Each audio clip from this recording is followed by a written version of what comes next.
What's going on, everybody? This is Jacob Viral for another build update on the roof.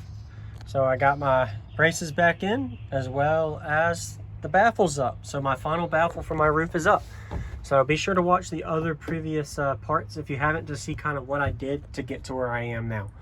So a lot of work to get to this point. Definitely would say if y'all have any questions or suggestions or just anything in general on roof work when it comes to adding to it, let me know. I just finished foaming around the edges of my roof now, so I got a couple more parts to work on this afterward, but for this video I'm going to just give you an update on what I did from previous part to now and where I'm going. So first thing and foremost is I have two braces here that I used. I'll go around, that are a 3/4 inch thread rod threaded with flanges. So one of them over here goes straight down into the bottom, and then the depth of it was sadly not right, and I couldn't put this 2x4 down there because the way my box is, this seat can't close all the way if this goes forward another 1/4 inch, sadly. So I had to put it all the way against the box and just use the 2x4 at the top. But what this does is this ensures that it's braced up. It went up about 1/2 inch when I jacked it up. Watch the previous parts if you want to see how I do that. Got a jack up here and did that. And then on this one, I have just I can't show y'all because there's stuff in the way, but I used a piece of 2x4 and then 2 pieces of birch 3/4 and kind of leveraged it up with a jack. So solid up here and here. Really the whole roof is way more solid than it was. So just so we can kind of see up top,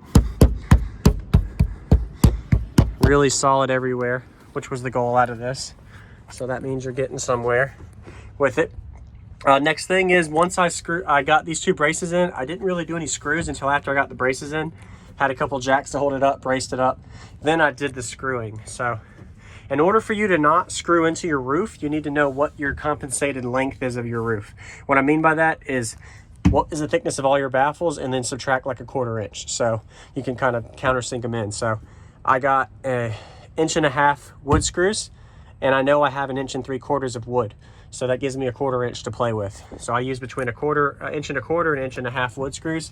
And every 2 to 3 inches, you got a screw across here all the way down, catching all of those different wood platforms that I had. So that's where I am with that. I finished screwing that in. I probably have about, I'd say about 200 screws in this roof on just this part here.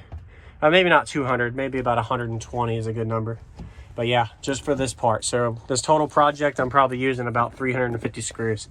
300 screws on a round estimate, because I bought 4 packages of 100 count and I'm already done with 3 of them. All right, anyway, so after I did the wood screws, everything's solid. A couple areas when I screwed, I noticed it slightly lifted up a little bit, which is a good thing, which means that it shows that the roof is braced really well to the roof from the glue that I used. So the PLX3 stuff worked really well. Watch previous videos if you don't know what that is. You can see the tubes I used. And then I just finished foaming just recently, so it's getting dark out here soon, but I added foam all the way around the edges. So there's a couple other parts you'll see coming later. But that's a build update with where we are. So what I did with the foam is I don't have to screw holes into this to foam. The reason I don't have to is because of the way I built it. So the way I built it and the way I'm going to finish it off with, there's no need for me to screw holes in here and add foam inside of the roof. Because of it being so strictly built around my roof, with the fabrication cabin design it had, I didn't have much room for foam to even grip or catch, because I used wood, as y'all saw in the previous parts, for me to align it with the different areas as the roof. So there's no need for me. A lot of guys normally would foam above this part here, but there's no real contact point for the foam to grip onto, and it's all wood. So like 90% of this roof is wood, all the way from bottom baffle to the third baffle back. So there's no real area for you to foam into. So I'm not going to be putting any screw holes here. This is going to be 100% sealed. So all these screw holes are sealed because it's just wood screwed. And then all the way around is where I added the foam. So this foam is still curing. It's going to take overnight to sit, but I foamed all the way around the edge. So all I did was just get the foam and just spray it around the edges of the wood. Once I do that, in the next part, you'll see what I do next. But that's a good build update for today on where I am with that. So definitely looks like it's going to be well built and structured. And for a single 12, it's definitely going to be different to do. So turned out really well there though for that.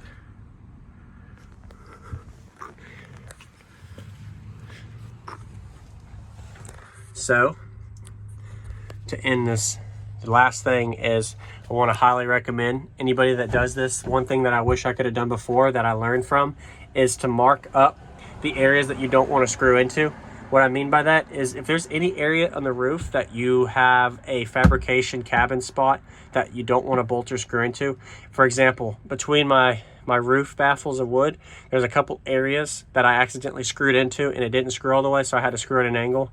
And what I mean by that is it won't screw into solid metal with the screws, so there's no grip point there.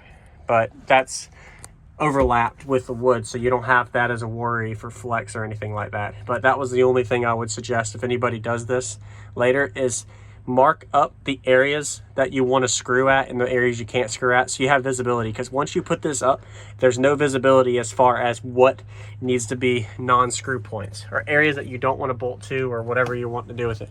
But besides that, there's an update. It's definitely exciting to see what I did here. So I'll see you on the next one.